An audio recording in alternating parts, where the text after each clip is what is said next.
When I asked James why he made a family card for his in-laws, he laughed and said, "They're my family, so they should have one, right? You got a problem with that?" He added, "If you knew who helped you when you were alone, you wouldn't talk like that, would you?" His confident tone surprised me. Was James always like this? He asked. "If you're grateful, you should do more for my family. Then you'll be part of it. Until then, you're like you're on a trial." I never heard of a trial in marriage before. James explained. I was silent. "It means you're not fully part of the family yet. If you don't like it, you can leave any time. For now, our family is just the six of us." I was shocked.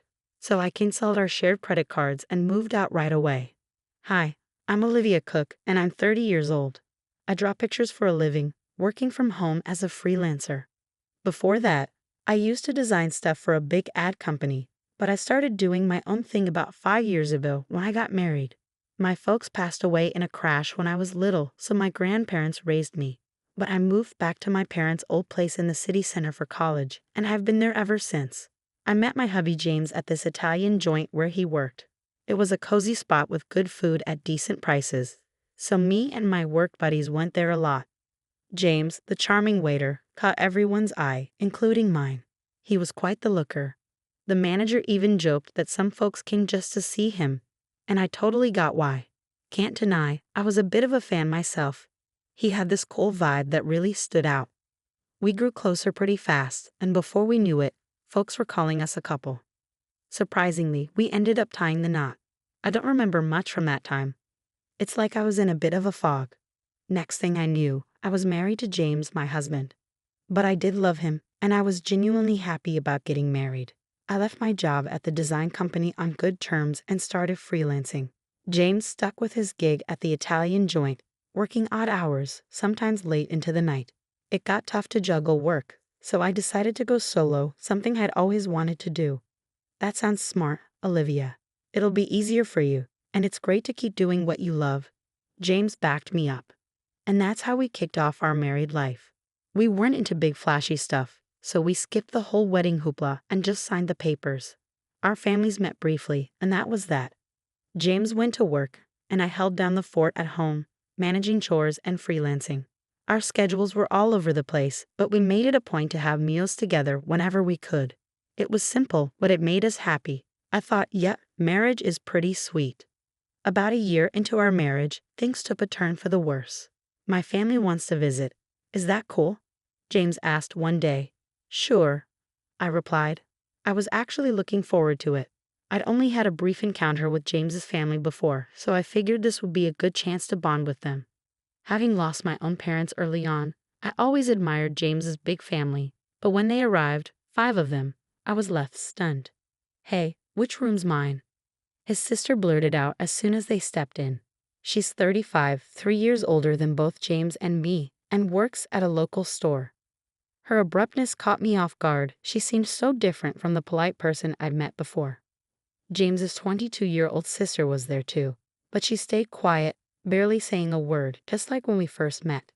Following James's sister's hurried lead, I showed them to the guest room, and James's parents to my parents' old room, the only one in Japanese style. I thought it'd suit them best. Once they settled into their rooms, James's sister declared, "Well, since we're all under the same roof now, you better start treating our family right." I was puzzled by her words, but when I turned to James for clarification, he simply chuckled in a way I'd never heard before. Turns out, they'd given up their place and moved in here without telling me, he explained. Sorry, our family home had to be vacated suddenly, and they had nowhere else to go. I wish he'd informed me earlier. I had assumed it was just for a day or two, not a long. James's family didn't hold back. From the moment they moved in, all 4 of them expected me to handle everything while they did nothing, saying whatever they pleased. They made no effort to find jobs or a place of their own. When I asked about their employment, I got yet another surprise. "Oh, I quit that awful job at the supermarket," his sister confessed. She was working, but it turned out to be just a part-time gig. I'd assumed she had a full-time job given her age, but she admitted she hadn't held a steady job since high school. James's parents also had part-time jobs they gave up before moving in, and his other sister, well, she was unemployed. She claimed to be a student, but that wasn't true.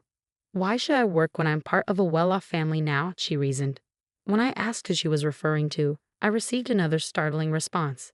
You obviously. You received a hefty settlement and insurance payout after your parents' accident, and you don't even have a mortgage on this place.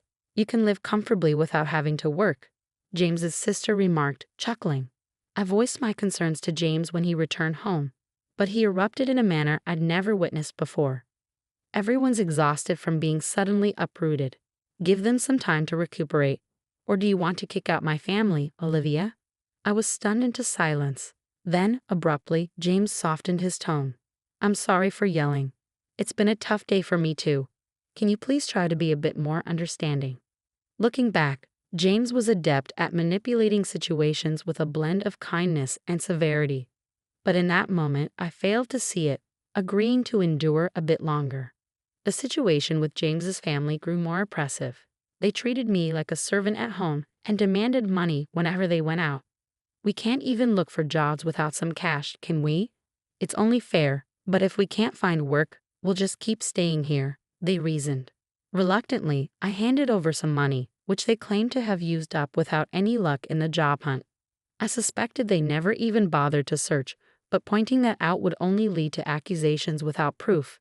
And then James's entire family would lay blame on me for hours. Sharing my concerns with James didn't solve anything. Everyone's feeling frustrated about not finding jobs. Sorry, just bear with it a little longer. I'll have a talk with them, James would say, attempting to smooth things over. But as time passed, I felt like speaking up was futile. However, the frequency of their money requests gradually decreased, perhaps because James had a word with them. So the issue seemed to resolve itself. Of course, the money I had given them was never returned. Then, after about 2 months of enduring the situation, I noticed something alarming. Why is the credit card bill so high?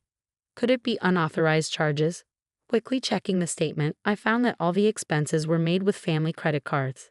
The purchases ranged from food and drinks to books, games, and even luxury brand bags and clothing. Each purchase was assigned a number from 1 to 6, indicating that 6 family credit cards had been issued. These credit cards were under my name, with James using the family cards.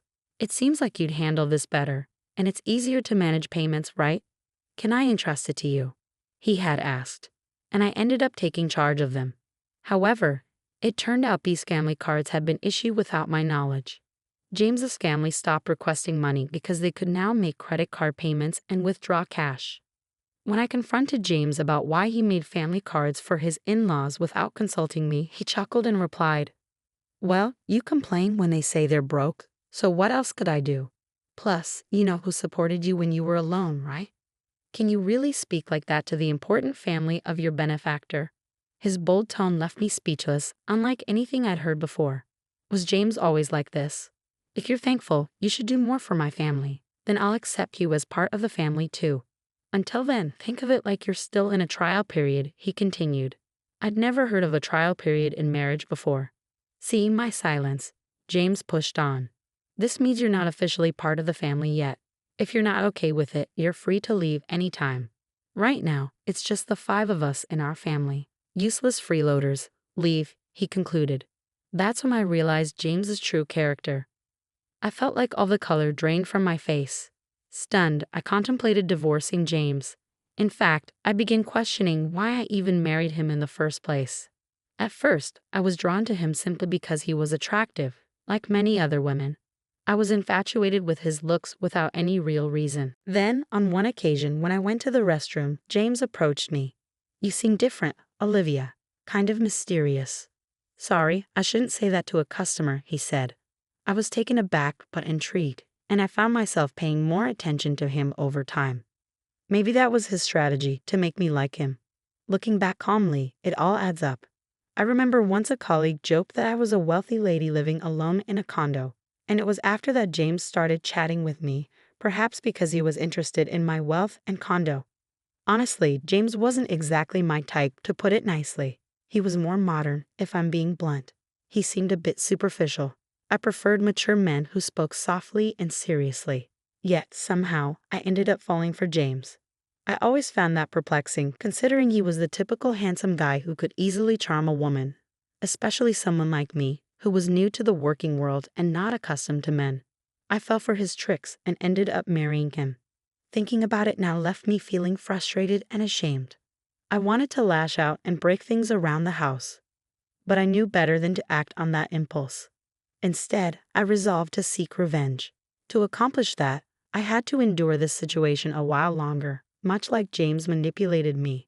My plan was to gain control over his entire family. The condo we lived in was purchased by my father with a mortgage shortly after I was born. It wasn't very costly back then, but with the rapid development of the area and the addition of a new shopping center nearby, it's now considered a luxury residence. My parents, hopeful for more children, invested in a spacious condo. That's why there's enough space, even with James's family moving in. However, despite its ample size, having James's family around proved to be a nuisance for me, especially while working from home. I endured it solely for the sake of revenge. As James's sister pointed out, there's no mortgage payment for this condo. When I was 4, both of my parents tragically died in a car accident. They were returning from my paternal grandfather's funeral when they collided with a speeding car on the freeway.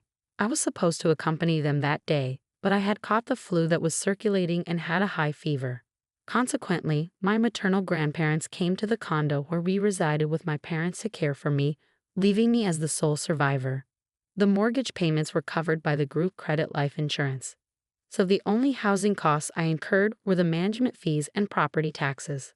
Upon seeing the amount, James proposed contributing just a bit more than that to our household expenses. Since there's no mortgage, if I pitch in that much, we should be able to manage with Olivia's income, right? We'll each use our own earnings for personal expenses. Sounds fair, doesn't it? He suggested. I agreed, thinking perhaps he had a point. Until then, I had been solely responsible for all expenses, so I believed his contribution would alleviate some of my burden. Looking back, it was naive of me, but at the time, I was blinded by my love for James and simply went along with whatever he proposed. James likely sees himself as the head of the household and the one providing for me, which is why he can so casually refer to me as a parasite. However, the reality was starkly different. I was the one footing most of the bills, covering expenses like utilities, groceries, social outings, and entertainment. Now, with 5 additional dependents in the household, managing with just my income was becoming impossible. I was eager to rid myself of this burden as soon as possible, but I feigned ignorance and endured it. Gritting my teeth, I watched as James's family freely indulged in shopping sprees, reminding myself that I would have the last laugh. Then, 5 months after making the decision to divorce, the moment to take action finally arrived. I'm exhausted. It's time to make a choice. It's either me or your family, I told James, presenting him with an ultimatum. He was taken aback, but I pressed on without hesitation. None of your family members lift a finger to help around the house. They just dump all their chores on me. You know I work from home. I'm not idly passing the time. Yet they treat me like a freeloader and belittle me, claiming you're the one supporting me. I've had enough. I cried as I confronted James. His response was a smirk. Then you should leave. Didn't I warn you before? You're not truly part of this family yet. Giving up now means you haven't earned your place in it, he retorted. I feigned shock as I looked at him. What's surprising? If you can't tolerate my family, then it's you who must leave. And since I'm not to blame, I'll take this apartment as alimony and I'll claim half of your savings as part of the property settlement. Ah, so that was his scheme all along. That's why his entire family had been hounding me, attempting to drive me away. I had suspected it, but hearing it articulated so plainly still came as a shock. It was someone I had once loved and married, but thanks to this revelation, I made up my mind. Fine, I declared, resolved to divorce James. But this condo belongs to me, and I'm not at fault either. What did you say? The grounds for the divorce are your family moving in without my consent and your family disrespecting me, I asserted firmly to James. He'd appeared taken aback by my outright rejection of his terms, not expecting such defiance. It was understandable, as I had always acquiesced to his demands since our marriage. Recalling those moments filled me with anger. I can't stand another moment with you all, so I'll leave now. But be prepared to vacate as well. This is ridiculous. This is our home. We won't leave. Ever heard of tenant rights? You can't just evict us from our own home, James shouted. Ignoring his protests, I left the house and sought refuge at my grandparents' home. I divulged everything to them and requested shelter until matters were resolved. My grandparents were appalled by what I had endured and scolded me for not seeking their counsel sooner. With tears in their eyes, they embraced me. "I'm sorry, Grandpa. I know I worried you, but I'll be all right now," I reassured them, forcing a laugh through my tears. The day after I left the apartment, James wasted no time in contacting me. "What's all this about? What mail are you talking about?" He inquired about the certified letter. I was impressed by how swiftly things were progressing. I had entrusted the divorce proceedings to a lawyer, and upon informing them of my departure yesterday, they had arranged for everything to be handled promptly today. "I'm not paying any alimony, and I'm not leaving the condo," James asserted. However, legally he was obligated to pay, and he had no right to remain in the apartment. "What do you mean? The condo is jointly owned since we're married. If that's your stance, then compensate me for half its value to buy out my share," he insisted, making an absurd claim. "Continuing this discussion is futile. Please communicate through my lawyer from now on," I stated firmly, ending the call. I anticipated he would likely call again the next day, but I had no desire to engage in further conversation that day. As expected, he rang me the following morning. "What's all this about?" He repeated the same line as the day before, displaying a lack of originality. "What mail are you referring to? The card's not working." "What did you do?" "What I did was cancel it. That card belonged to me, and you were merely an authorized user on the family card, remember?" Indeed, before leaving the house, I had transferred all the accounts linked to that card to another one and terminated it. Naturally, the family cards would cease to function when I canceled mine. "I was the one covering the expenses," I explained. "Yes, you covered the management fees and property taxes for the first 4 months only. It's not substantial, but I can deduct that from the alimony if you prefer," I mocked him. I heard some muffled shouting from the other end of the line. That's right, James had only paid the agreed amount for just 4 months. He had concocted various excuses about work and other matters, always finding a pretext to postpone payment. Then he abruptly ceased all payments. If he forgot and assumed he was still paying, that's quite a lapse in memory, but I didn't concern myself with it anymore. He's someone I'm severing ties with. His memory holds no significance to me. That's the situation, so please reimburse your share of the living expenses I've been covering. I've meticulously documented our household expenditures, which I'll utilize as evidence to equitably divide our savings. It's marital property, he insisted. "Yes, understood. Let's divide it accordingly," I acquiesced. He concluded the call with a reminder not to overlook it. A few days later, he called again with the same inquiry. I realized they were not only deficient in memory but also in vocabulary. "What do you mean by the division of shared property?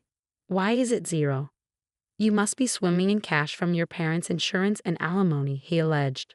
"Ah, so that's what they assumed." I patiently clarified that my pre-marriage savings were not part of the shared property, and since we had accumulated no savings during our marriage, it naturally amounted to 0. Don't accuse me of deceit. If you doubt my honesty, why not seek advice? Henceforth, kindly communicate through my attorney. I won't engage in direct communication with you any longer. Farewell, I declared, then terminated the call and blocked James' number. 1 month after my departure, James and his family finally vacated the apartment, not due to a change of heart, but because they could no longer sustain their lifestyle. Predictably, James's income alone couldn't support a family of 5. Accustomed to lavish spending with my card, asking them to tighten their belts was out of the question. I had intentionally allowed them to use the card for this purpose, knowing it would lead to this outcome. His family began badgering James for shopping funds, and when he refused, they resorted to pilfering from his wallet. Even in his anger, they blamed him for my departure. To compound their troubles, the utilities, electricity, gas, and water were all disconnected. Of course, I had arranged for this since I had no intention of residing there. James attempted to have the utilities swiftly reinstated by phone. But since the house was in my name, no one else could restore them if the owner had ordered their termination. During the scorching summer and early autumn, his family struggled to endure the sweltering heat and eventually vacated the condo. Their destination, I neither knew nor cared. James endeavored to persist until the end, but he ultimately capitulated due to the absence of electricity and the inability to bathe. The divorce proceedings progressed more rapidly than anticipated, not because James had a change of heart, but because of his blunders. He betrayed our marriage by pursuing someone else, perhaps assuming he could swiftly remove me from the picture. He boasted about owning a luxurious downtown apartment, using it as bait to attract younger women. It's astonishing he engaged in such behavior with his family present, but it wasn't out of character for him, so they turned a blind eye. Prior to departing, I had discreetly installed cameras throughout the house, capturing all the evidence. Perhaps he underestimated me, but his disrespect was undeniable. He brought his family into my home without consent, racked up expenses on a family card, and left me with a bill, ousted me, and engaged in infidelity. I demanded significant compensation and alimony for these transgressions. When James saw the amount, he visibly paled and begged desperately for reconciliation. However, I harbored no such intentions. Aware of his inability to pay, I pressured him to borrow as much as possible from his company and seized whatever assets I could. When I threatened legal action for fraudulent use of the family card, he reluctantly agreed to my terms. I can only hope he makes diligent efforts to repay his debts. The divorce is now finalized, and I am currently residing at my grandparents' place. I haven't decided what to do with the apartment yet. While it held sentimental value as an inheritance from my late parents, given the circumstances and lack of memories associated with it, I may opt to sell it. On the professional front, my career as an illustrator is flourishing. I may soon live independently again. But for now, I'm content working from my grandparents' home.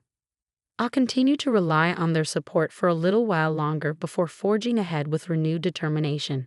In the future, I'll be more discerning in choosing a partner, prioritizing qualities beyond mere attractiveness. My hope is to find a life partner with whom I can share my journey.